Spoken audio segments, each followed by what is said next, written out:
ဆန်ကိုအခုကအခွန်ချွတ်နေတာပါပြီးလို့ရှိရင်မြေပဲဆန်အခွန်ချွတ်ပြီးသွားလို့ရှိရင်မြေပဲဆန်ကိုထောက်ပါမယ်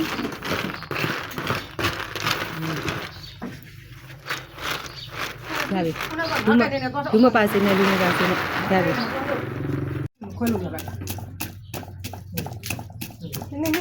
နေ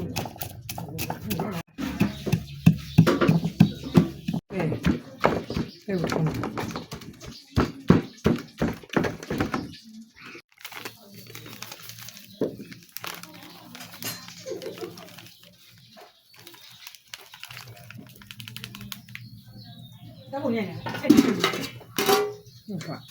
ဒီစောင်းလေးကလည်းပဲအကျက်မကလည်းပဲ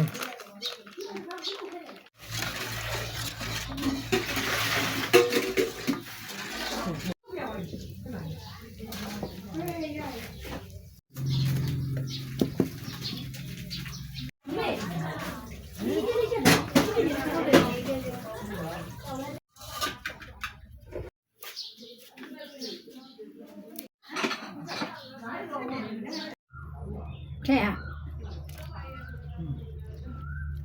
သူ့မနေ့ကြောင်ဆောင်မှာဒီကြေအောင်မယ်ဒီရှိကောင်းထက်ပါပျော်သွားပါမှာသူမရလဲပြုံးတော်များနော်များထက်ရတာများအဓိကငပြောဥစားနေတယ်ငပြောပြန်ထက်လာထက်ငပြောရမ်းများတယ်များထက်တော်တယ်များတော့မရတော့စားလို့လားအဓိကလည်းသူပေမုံကသူပူဆွေငပြောယူညာကင်းမူက